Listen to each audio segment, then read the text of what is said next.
A weaker than expected showing by Prime Minister Narendra Modi's the Narendra Modi-led coalition in India's national elections has raised concerns about the government's agenda for economic reform.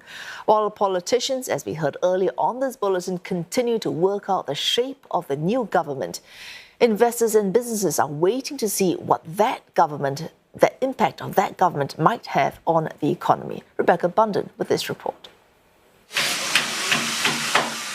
Furniture manufacturer Babalal Jangid has been happy with what he calls the business-friendly approach of Narendra Modi's government. He says it has helped his firm to grow in the last couple of years. और वैसे भी मोदी जी की government की schemes काफ़ी है जो छोटे-छोटे businessman के लिए मुद्रा लोन वगैरह ऐसे लोन की फैसिलिटीज़ वगैरह जो है वो काफ़ी है और आगे भी होगी मोदी जी के जो हिसाब से बोल रहे हैं. But the future is looking much more uncertain. While Modi's party, the BJP, over the past 10 years was able to steamroll through economic decisions with its powerful parliamentary majority, analysts say that could now change after the BJP failed to secure a decisive win in the latest general election.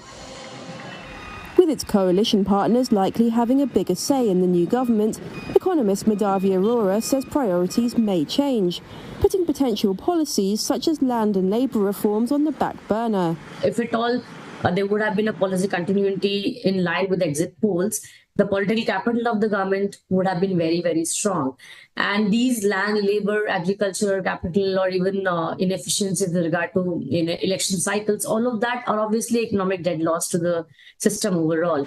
The weakened BJP in Parliament comes as India is grappling with issues including high unemployment, as it struggles to create enough jobs for its population, half of which is under the age of 25. Modi, as he declared victory this week, had promised to strengthen employment. Economists say that land and labour reforms would benefit industries including manufacturing and help to attract more foreign investment, in turn boosting the economy and creating jobs. But they would require a lot of political debate and would be hard to push through under a fragmented government. Inflows into capital markets could also slow as investors assess the political situation. On Tuesday, as it became clear that the BJP wasn't doing as well as the exit polls had predicted, India's benchmark indexes ended the day down 6%. Although the following day saw a 3% rebound, some analysts think that the markets are in for a prolonged slump, with some forecasting a decline of up to 20% by April 2025. Others, however, are confident that things will stabilise following the initial shock. Post 1991, that is post liberalization, we have seen many governments, many coalitions which have come into power.